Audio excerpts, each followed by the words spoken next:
ជួបគ្នានៅក្នុងវគ្គទី2ជាបន្តទៀតបាទអរគុណទូរទស្សនិកជនជាទីមេត្រីចូលមកករណីផ្ទុះអាវុធបន្តិចបាទដោយសារតែវាក្តៅដែរ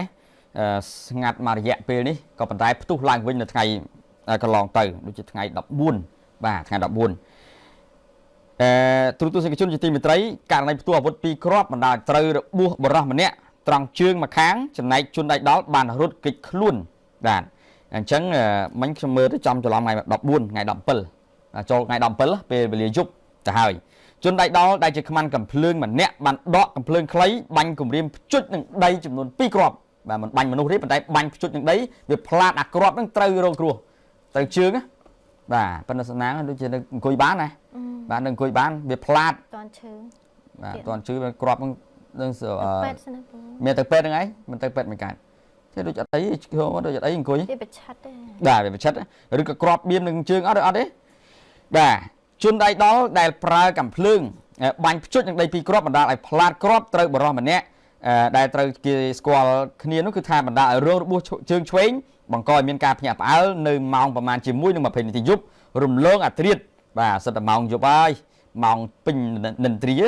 នៅលើផ្លូវកោងក្រោមស្ពានស្ទឹងមានជ័យស្ថិតនៅក្នុងសង្កាត់ស្ទឹងមានជ័យទី2ខណ្ឌមានជ័យរាជធានីភ្នំពេញជនរងគ្រោះអត់បានប្រាប់ឈ្មោះទេតែជនរងគ្រោះនឹងបានឲ្យដឹងថាជនសង្ស័យត្រូវបានស្គាល់គ្នាឈ្មោះថាវីរៈជាអ្នកធ្វើការយាមម្ដុំវាំងធ្លាប់ស្គាល់គ្នាចំនួន1លើកតែប៉ុណ្ណោះអូស្គាល់គ្នាម្ដងប៉ុន្តែម្ដងដូចជាមិនសូវស្និទ្ធគ្នាប្រហែលទេបងអើយបាទស្គាល់គ្នាតែម្ដងទេ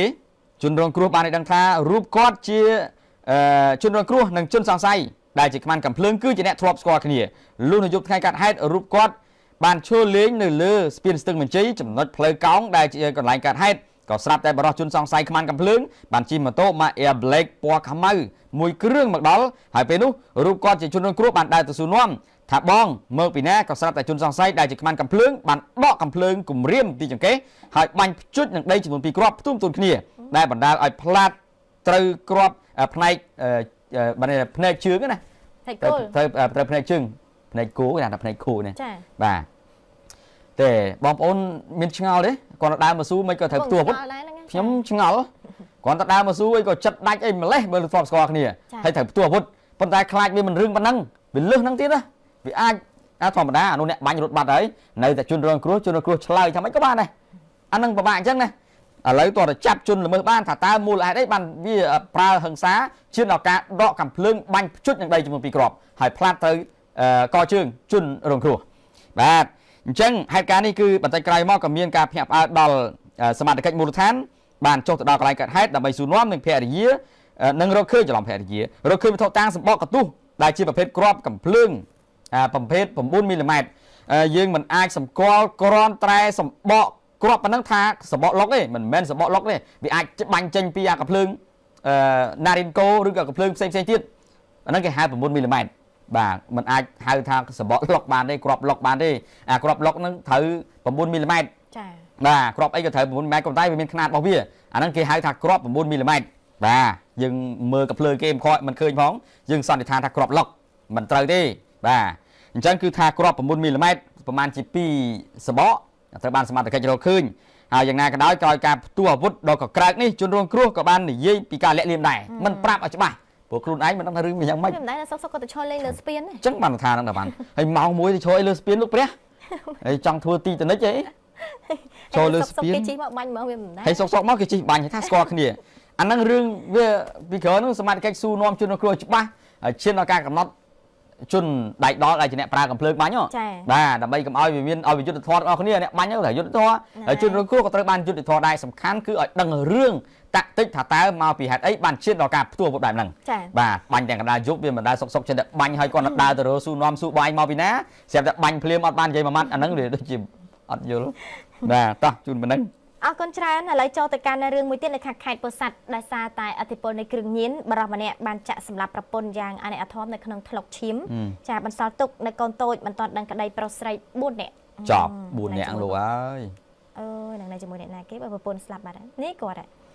ហេតុការណ៍នេះបង្កមានការភ្ញាក់ផ្អើលនៅចុងសប្តាហ៍កន្លងទៅនៅឃុំផ្ទះចានៅនឹងផ្ទះម្ដាយមីងនៅក្នុងភូមិខ្នាចរមាសឃុំបឹងខ្នាស្រុកបាកានខេត្តពោធិ៍សាត់ លោកនាងវុតអធិការនគរបាលស្រុកបាកានបានឲ្យដឹងថាជនដៃដល់ជាប្តីមានឈ្មោះថាភួងសុវណ្ណហៅឡាំអាយុ39ឆ្នាំចំណែកឯជនរងគ្រោះជាប្រពន្ធមានឈ្មោះថាស្រីមុំអាយុ25ឆ្នាំមានកូនប្រុសស្រីក្នុងបន្ទុក4នាក់អូចារស់នៅក្នុងភូមិអុកញ៉ាមន់គេ អុកញ៉ាមុងហ៎ គេដាក់អុកញ៉ាមន់ អុកញ៉ាមន់ដែលលឺមានអុកញ៉ាមុង តាប៉ោងស្រុកបាកានខេត្តពោធិ៍សាត់ ជួយអុកញ៉ាមន់ដែលលឺទេតាវ៉ាន់ គេដាក់ចឹងឲ្យលោកភូមិគេណាលោកបានបញ្ជាក់ថាគ្រួសារមួយគ្រួសារនេះចាគ្មានពុករបរពិតប្រកបមួយទេនោះទេចាមានម៉ូតូតែមួយគ្រឿងហើយប្រពន្ធកូននឹងគឺ4នាក់ចាដើរស៊ីឈ្នួលគេគ្រប់ទិសទីដោយគ្មានគោលដៅពិតប្រកបឡើយលោកបានបញ្ជាក់បន្ថែមថានៅមុនពេលកើតហេតុគ្រួសារមួយគ្រួសារនេះបានមកស្នាក់នៅចាមកលេងជាមួយនឹងម្ដាយមីងនៅភូមិឃុំកើតហេតុខាងលើដែលជនជាប្តីចាជុតដៃដល់នឹងស្ថិតនៅក្នុងស្ថានភាពរវើរវាយនិយាយលេងដឹងខុសត្រូវមានគេតាមសម្រាប់ខ្លួនគាត់ថាអញ្ចឹងណាដោយនៅថ្ងៃកើតហេតុពីអ្នកប្តីប្រពន្ធមិនបានឡើងសម្រាកនៅលើផ្ទះទេគឺសម្រាកនៅខាងក្រោមផ្ទះស្រាប់តែជនជាដៃដល់ចាជនដៃដល់ជាប្តីហ្នឹងបានយកកូនកំបិតចាក់ទៅលើប្រពន្ធជាច្រើនកំបិតបណ្ដាលឲ្យស្លាប់ភ្លាមៗនៅនឹងកន្លែងកើតហេតុហើយក្នុងនោះចាបន្សល់ទុកកូនប្រុសស្រី4នាក់ចារស់នៅអូយមិនដឹងជារស់នៅជាមួយអ្នកណាទេលោកអើយ ឥឡូវបើមានតាមានយាយអីទេប៉ុន្តែតាយាយមិនអាចមើលបាន 100% ទេគាត់ចាស់ទៅហើយ ហើយ4នាក់ណោះលោកអើយ កូនហើយញោកញីដល់ពេលអញ្ចឹងបានថានឹងទៅបន្ទោសអ្នកណាឥឡូវនេះ ចា មានតែក្មួយនឹងកំព្រាទៅហើយបើកើតឡើងពីពុកញៀនឆ្នាំបែកឆ្នាំឡើងលែងដឹងស្គាល់ទោសស្គាល់បាបទៅហើយសម្រាប់ប្រពន្ធបើថាស្លាប់តែឯងទៅវាមិនអីទេណាដល់ពេលប្រពន្ធនឹងស្លាប់ទៅទៀតហើយកូនវានៅកំព្រាដូចកំប្រុកព្រៃនៅកណ្ដាលព្រៃដូចបោះចោលនៅកណ្ដាលវាលកណ្ដាលផ្សារអញ្ចឹងមានចូលរួមសោកស្ដាយអរគុណទៅមករឿងទៀតតាក់ទងទៅនឹងក្រុមក្មេងទំនើងប្រហែលជា30នាក់ក៏ប៉ុន្តែក្បួចបាន10នាក់បាទ20នាក់ទៀតហ្នឹងគឺវារត់គេចខ្លួនប៉ុន្តែសមត្ថកិច្ចដឹងអត្តសញ្ញាណអស់ហើយក្រោយពេលដែលក្មេងទំនើងហ្នឹងវាធ្វើព្យុះធ្វើភ្លៀងបាទបង្កហិង្សាលើគូភាគីម្ខាងទៀតមានគ្នា5នាក់ចុំ30នាក់វាយ5នាក់5នាក់មិនហ៊ានបាទនេះសក់វែងប្រាស់ស្មាដូចបាត់ជំនាញលោកតាសុនសមុទ្រមែនណានោះឲ្យញឹមទៀតនោះវាសោចដាក់នគរបាលជំនាញសោចដាក់ទាហានអធិការដ្ឋានក្រុមក្មេងទំនើងមកក្រុមមានគ្នាជិត30នាក់បានធ្វើសកម្មភាពវាយទាត់ធាក់តប់គ្នានៅលើគូភាគីម្ខាងផ្សេងទៀតដែលមានគ្នាត្រឹមតែ5នាក់បណ្ដាលរងរបួសបង្កឲ្យមានការភ្ញាក់ផ្អើលដល់សមត្ថកិច្ចចូលអន្តរាគមន៍ចាប់វាយខ្នោះភ្លាមអញ្ចឹងក្រោយពេលចូលអន្តរាគមន៍គឺចាប់បាន10នាក់រួច20នាក់ទៀតវារត់ប្រាស់យកករណីហិង្សានេះគឺកើតឡើងនៅម្ដុំយើងត្រង់ចំណុចរវងមូលដីបាក់ផ្លូវឡើងទៅច្រកជូបកគីស្ថិតនៅភូមិច័ន្ទក្រហមសែនជ័យឃុំ7ស្រុកបន្ទាយ7ខេត្តឧត្តរមានជ័យបាទហើយបើតាមការរៀបរាប់ពីសមត្ថកិច្ចជំនាញបានលើកឡើងថាក្រុមក្មេងទំនើងជាច្រើនអ្នកកំពុងតែវាយតប់គ្នានៅត្រង់ចំណុចខាងលើនេះមានការចង្អុលបង្ហាញពីឧត្តមសេនីយ៍ទូហួតសុធីស្នងការនគរបាលខេត្តបញ្ជាឲ្យចុះទៅចាប់ជនល្មើសទាំងអស់ដើម្បីយកមកអប់រំណែនាំហើយក្រោយការចាត់វិធានការគឺថាប្រមូលបាន10នាក់ភ្លាមរួច20នាក់ទៀតហ្នឹងដាក់មេផាយបាត់មិនខ្ចីនៅឲ្យសមត្ថកិច្ចចាប់ទេអញ្ចឹងបើតាមការថ្លែងបញ្ជាក់ពីវរៈស្នេហ៍ត្រីសឹមវណ្ណៈអធិការរឿងទទួលផែនការងារព្រំប្រទានស្រុកបន្ទាយ7បាននិយាយថាក្មេងៗទាំងអស់ហ្នឹងគឺប្រើហិង្សាដោយចេតនាបង្កឲ្យក្មេងទំនើង5មួយក្រុមមានគ្នាប្រមាណជា30នាក់បានរត់គេចខ្លួនអស់20នាក់រួច10នាក់នេះត្រូវបានសមត្ថកិច្ចចាប់ស្ទាក់បានហើយ5នាក់ទៀតក៏ត្រូវបានសមត្ថកិច្ចយកមកអប់រំដែរដើម្បីធ្វើការណែនាំហើយឈ្មោះច្រើនណាស់លោកអ្នកអើយ5 10នាក់ខ្ញុំអានមិនអស់អញ្ចឹងមិនបាច់អានទេឃើញតែឈ្មោះគាត់ឃើញតែមុខគាត់ប៉ុណ្ណឹងបានហើយដឹងកូនចៅណាខ្លះទេជាប់ទាំងអស់នោះអញ្ចឹងលោកអធិការរឿងបានបន្ថែមថាតាមចម្លើយសារភាពរបស់ក្មេងទំនើងទាំង10នាក់បានប្រាប់ថាពួកខ្លួនទាំង10នាក់នេះកន្លងមកក៏ធ្លាប់វាយប្អូនរបស់ជនរងគ្រោះទាំង5នាក់នេះម្ដងហើយនៅចំណុចភូមិពងទឹកហើយក្រោយមកទៀតនៅថ្ងៃ14វាយបងម្ដងបាទថ្ងៃ14ក៏ធ្វើសកម្មភាពម្ដងទៀតវាយអាប្អូននឹងទៀតអូចឹងបានតែ5នាក់វាក្តៅម៉ាស៊ីនវាចឹងនេះណាហើយមូលហេតុនាំឲ្យពួកគាត់ឈានដល់ការប្រើហិង្សាលើបង5នាក់ហ្នឹងគឺដោយសារតែ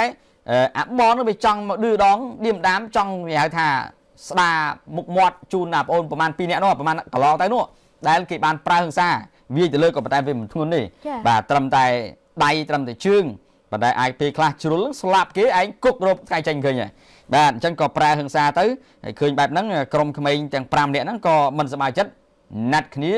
សាកកម្លាំងប៉ុន្តែសាកកម្លាំងនោះនាំមកគ្នាលេងមកតបណាមិនឈ្នះសាកដូចទូ5នាក់សាកឯនោះដាក់មេផាយបាត់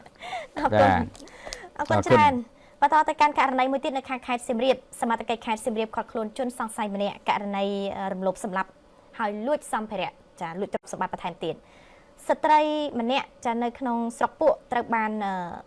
ជនសង្ស័យម្នាក់ចារំលោភចាពាក់ព័ន្ធទៅនឹងករណីរំលោភណាហើយរំលោភហើយលួចទ្រព្យសម្បត្តិបន្ថែមទៀតសមត្ថកិច្ចខេត្តសៀមរាបបានឃាត់ខ្លួនជនសង្ស័យម្នាក់ឈ្មោះថាយ៉ាឆានីភេទប្រុសអាយុ18ឆ្នាំមុខរបរជាកម្មករសំណង់មានស្រុកកំណើតនៅភូមិគោកថ្មីឃុំលវាស្រុកពួកខេត្តសៀមរាបទីលំនៅបច្ចុប្បន្នស្នាក់នៅកន្លែងធ្វើសំណង់ស្ថិតនៅក្នុងភូមិបឹងសង្កាត់ក្របីរៀលក្រុងសៀមរាបខេត្តសៀមរាបដែលបានប្រព្រឹត្តបទល្មើសឃាតកម្មដែលមានទរណកម្មអំពើឃោរឃៅនិងរំលោភសេពសន្តិវៈនិងអំពើលួចមានស្ថានទម្ងន់ទោសដែលប្រើហិង្សាកើតឡើងនៅថ្ងៃចុងសប្តាហ៍កន្លងទៅនេះនៅចំណុចក្នុងបន្ទប់ជួលស្ថិតនៅក្នុងក្រុមទី6ភូមិស្វាយឃុំខ្នាស្រុកពួកខេត្តសៀមរាបជនសង្ស័យនេះត្រូវសមត្ថកិច្ចឃាត់ខ្លួននៅការដ្ឋានធ្វើសំណង់ស្ថិតនៅក្នុងភូមិបឹងសង្កាត់ក្របីរៀលចាក្រុងសៀមរាបខេត្តសៀមរាបនៅថ្ងៃចុងសប្តាហ៍កន្លងទៅនេះហើយតាមការឆ្លើយសារភាពរបស់ជនសង្ស័យបានបញ្ជាក់ថារូបគេជាជនដៃដល់តែម្នាក់ដែលធ្វើសកម្មភាពរំលោភសេពសន្តិវៈនិងសម្លាប់ចាទៅលើជនរងគ្រោះឈ្មោះថារឿសារីអាយុ38ឆ្នាំនិងយកទ្រព្យសម្បត្តិរបស់ជនរងគ្រោះទៀតហើយជាក់ស្ដែងករណីនេះគឺកើតឡើងនៅថ្ងៃទី11តុលាឆ្នាំ2022នៅចន្លោះម៉ោងប្រហែលជា8 9យប់ចារូបគេបានជិះកង់ឆ្វែលមើលចុះមើលឡើងចាជនរងគ្រោះនៅចំណុចទីតាំងកើតហេតុខាងលើហើយលុះដល់ថ្ងៃស្អែកឡើងគេមើលសិនណាចាថ្ងៃស្អែកឡើងម៉ោង9រូបគេបានជិះកង់ចេញពីការដ្ឋានសំណង់ស្ថិតនៅក្នុងភូមិបឹងសង្កាត់ក្របីរៀលក្រុងសៀមរាបខេត្តសៀមរាបទៅទិញមីឆានិងប្រហិតចៀននៅចំណុចផ្សារក្របីរៀលចារួចហើយក៏ជិះកង់សម្ដៅទៅផ្ទះជនរងគ្រោះហើយពេលទៅដល់ខ្លួនឃើញជនរងគ្រោះអង្គុយនៅមុខផ្ទះម្នាក់ឯងចំណែកទ្វារផ្ទះហ្នឹងក៏បើកចំហទៀតហើយពេលនោះរូបគេបានកាន់មីឆានិងប្រហិតចៀនចូលទៅអង្គុយហូបនៅក្នុងផ្ទះជនរងគ្រោះតែជនរងគ្រោះមិនបានចូលរួមហូបជាមួយទេហើយមិនដឹងដែរចាហើយក៏មិនបាននិយាយអ្វីមកកាន់រូបខ្លួនដែរចូលទៅញ៉ាំអីផ្ទះគេស្រួលៗណាចាហើយក្រោយមកនៅម៉ោង9កន្លះចាម៉ោង10កន្លះពេលដែលរូបគេហូបមីឆានិងប្រហិតចៀនអស់ស្រាប់តែជនរងគ្រោះដើរចូលទៅបន្ទប់ទឹកក្នុងផ្ទះហើយដែលមានចំណងរួមភេទចានឹងស្រាប់ពេលដែលមានឱកាសល្អដែលយប់ស្ងាត់ជនរងគ្រោះនៅផ្ទះម្នាក់ឯងទៀតចាដឹងយប់ស្ងាត់នេះយូរមែនគេបានដើរទៅយកខ្សែភ្លើងមានប្រវែងប្រហែលជានេះ150ម៉ែត្រកន្លះចា1ម៉ែត្រកន្លះនៅលើតុក្បែរក្រែដីរបស់ជនរងគ្រោះមកបត់ជាពីរហើយស្ទុះចូលទៅតាមជនរងគ្រោះនៅក្នុងបន្ទប់ទឹកដែលកំពុងឈរបែរខ្នងមកទ្វារដោយប្រើដៃទាំងពីររឹតកជនរងគ្រោះនិងខ្សែភ្លើងរហូតដល់សន្លប់បាត់ស្មារតីហើយគេក៏បានដើរទៅបិទទ្វារផ្ទះចាកុំឲ្យអ្នកដតីមកមើលឃើញពីសកម្មភាពខ្លួនហើយបន្ទាប់ពីបិទទ្វាររួចរូបគេក៏យកដៃទាំងពីរចាចាប់ផ្ដើមសកម្មភាពរំលោភសេពសន្តិវៈទៅលើជនរងគ្រោះចារហូតបានសម្រេចដោយពិនិត្យឃើញថាជនរងគ្រោះនៅមានដង្ហើមចាដៃជើងនៅកម្រាក់បានហើយភ័យខ្លាចបែកការទៅរូបគេប្រាយជើងស្ដាំជន់កន្ទ្រាំទៅលើជនរងគ្រោះបន្ថែមទៀតបណ្ដាលឲ្យដាច់ខ្យល់ស្លាប់ប៉ុន្តែมันបានដឹងថាជនរងគ្រោះបាក់កនោះទេអានេះសាហាវមែនវើយវាជន់តបាក់ក្រែជន់តបាក់ក្រែហ្មងចាយីអាសម្បើមហើយបន្ទាប់ពីស្លាប់ជនរងគ្រោះហើយចារូបគេនឹងក៏បានយកទូរស័ព្ទដៃមួយគ្រឿងរបស់ជនរងគ្រោះនេះចាទៅបន្តទៀតហើយឆែករើចុះរើឡើងពេញកតុបចាយកកាបូបដៃយកអីនិយាយទៅគឺយកសម្ភារៈយកម៉ូតូទៀតយកម៉ូតូអាសង់មិញចាម៉ូតូជនរងគ្រោះទៀតហើយក្រោយមកម៉ូតូនេះកង់កាចាស់វាហ្នឹងហើយវាទុកកង់ចាហើយបើកចេញចាយកម៉ូតូបើកចេញមកដៃមួយខាងនិងដៃមួយខាងទៀតយកទៅទាំងពីរបើន័យថាបើកម៉ូតូបដាដៃម្ខាងទៀតក៏បដាកង់មកគាត់នឹងយកទៅចាស្លុយមែនណាបើកហួសផ្លូវបត់ចូលទៅការដ្ឋានសំណង់ដែលខ្លួនស្នាក់នៅបណ្ដោះអាសន្នប្រហែល50ម៉ែត្រក៏សម្រាប់ចិត្តទុកម៉ូតូនោះចោលនៅចំណុចខ្ទមមួយក្បែរផ្លូវកៅស៊ូព្រោះមិនដឹងយកទៅណាទេហើយបន្ទាប់ពីទុកប្លង់មកចូលហើយម៉ូតូហើយក៏រូបគេបានជិះកង់ទៅដេកនៅការដ្ឋានធ្វើសំណង់ដូចធម្មតាដោយយកទូរស័ព្ទជនរងគ្រោះទៅប្រើប្រាស់ផងដែរចាអញ្ចឹងលុះដល់ថ្ងៃទី15តុលាត្រូវបានសមត្ថកិច្ចឃាត់ខ្លួនបានតែម្ដងចាឈាមស្រែកស្បែកហៅហើយបង្កើតបទល្មើសបានហើយក៏ជាប់គុកបានដែរអញ្ចឹងអរគុណដល់សមត្ថកិច្ចជំនាញស្រាវជ្រាវបានកើតឡើងថ្ងៃ11ហ៎ថ្ងៃ11វាជិះមើលសិន12វាចាប់ផ្ដើមធ្វើ12ចាប់ផ្ដើមធ្វើថ្ងៃ15សមត្ថកិច្ចវាយខ្នោះបានចាបាទអញ្ចឹងអត់អាចរួចខ្លួនបានទេហើយប្រព្រឹត្តបទល្មើសគឺត្រូវជាប់នឹងអ្វីដែលខ្លួនឯងបានប្រព្រឹត្តប៉ុន្តែម្សិលមិញសមត្ថកិច្ចយកមកធ្វើត្រាប់ចាបាទមកធ្វើត្រាប់ហើយសកម្មភាពវាធ្វើកន្លងទៅនោះវាជន់មនុស្សឲ្យសម្លាប់បាក់ក្រែ បាទក្រេអានេះចឹងបានថាពេលខ្លះបងប្អូនយើងក៏ត្រូវប្រុងប្រយ័ត្នដែរទី1មនុស្សចំណូលថ្មីហើយទី2ការងារអត់ច្បាស់លាស់បាទទី3គឺថាយើងមើលអត់ឃើញទេកូនចៅយើងនារីមានប្រពន្ធមានអីក៏ដោយត្រូវបង្កើនការប្រុងប្រយ័ត្នយើងមិនមែនចេះតែខ្លាចទេក៏ប៉ុន្តែយើងប្រុងជើងការឲ្យបានខ្ពស់ជៀសវាងការកើតឡើងនៃហានិភ័យដោយករណីហ្នឹងព្រោះមួយចំនួនយើងខ្ញុំបានជួបញឹកញយមានគ្រូសាអត់មានគ្រូសានៅកមុំក្មេងអាយុមិនទាន់បានពេញវ័យក៏វាអាចកើតឡើងសកម្មភាពបែបហ្នឹងបានដែរសូមឲ្យបងប្អូនយើងបង្កើនការប្រុងប្រយ័ត្នឲ្យបានខ្ពស់ជាទីបំផុតជាទេបរមាបាទកុំឲ្យមានការសោកស្ដាយហើយហៅអ្នកជិតខាងមិនទាន់ព្រោះយើងត្រូវបង្កើនការប្រុងប្រយ័ត្នចំពោះមនុស្សចំណូលថ្មីបាទយើងអត់ដឹងថាគេល្អឬក៏អាក្រក់ទេបាទហើយសកម្មភាពបែបនេះវាអត់មានការងារធ្វើទៀតវាអាចធ្វើសកម្មភាពណាមួយមិនគប្បីមកលើយើងគ្រប់ពេលវេលាបានចា៎បាទអរគុណច្រើនលោកអ្នកវគ្គនេះយើងខ្ញុំទាំងពីរអ្នកសូមសម្រាប់សិនជួបគ្នា